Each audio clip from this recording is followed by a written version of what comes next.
Prime Minister Ranil Wickremesinghe convened a media briefing in Colombo today following the conclusion of his state visit to China.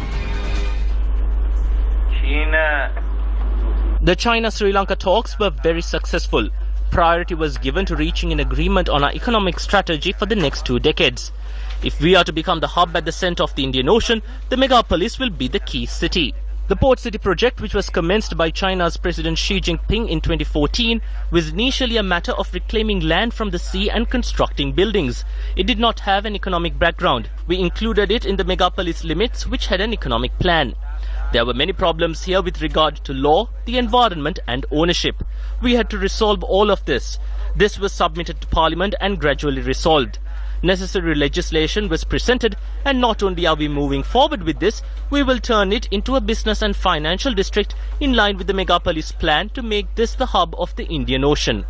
The difference is that we have decided to establish the commercial and financial district within the port city that is being built by China.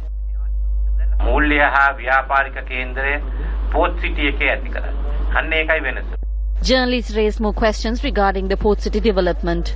Port City ව්‍යාපෘතිය අදාළව යම්කිසි මුදලක් ගෙවීමට තිබුණා කියලා කියලා තිබුණා. මේ සංචාරයේදී ඒක සමතේකටපත් කරගන්නවා කියලා තිබුණා. ඒ ධනාත්මක පැත්තකට ගිහිල්ලා තියෙන්නේ මුදලක් ගෙවන්නුනා කියලා තියෙන ලංකාවේ මාධ්‍ය. It is the media in Sri Lanka that has said that a sum of money will have to be paid.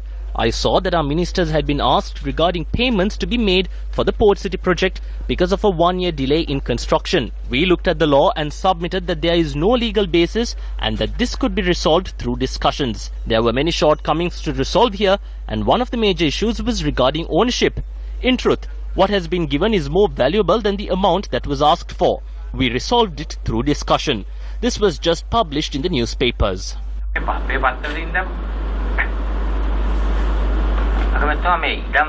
Don't ask me, I'm not the one doing it. Ask the other people what they are paying.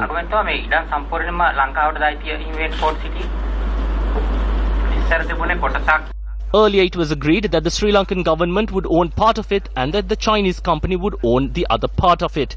We have changed that and have a policy and have agreed on a 99-year lease for a joint corporation. The Prime Minister was also questioned on Chinese-funded projects in Hambantota. We have not looked at it yet, but I think some of the Hambantota project is coming essential.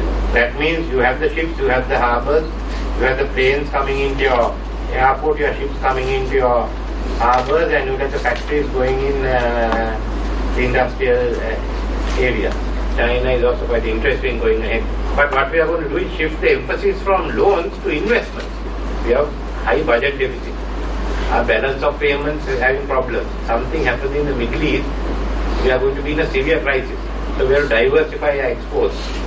And that may be manufacturing, services, bringing them into Sri Lanka on tourism, on shipping.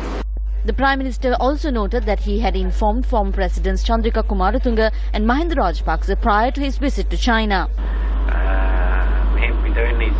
Prior to departure, we informed the party leaders in Parliament.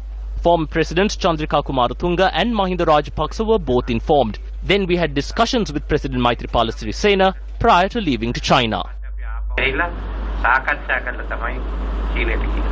Furthermore, Prime Minister Ranil Wickremesinghe noted that he appreciates the advice and ideas put forward by the Chinese President and Prime Minister regarding industrialization and economic programs.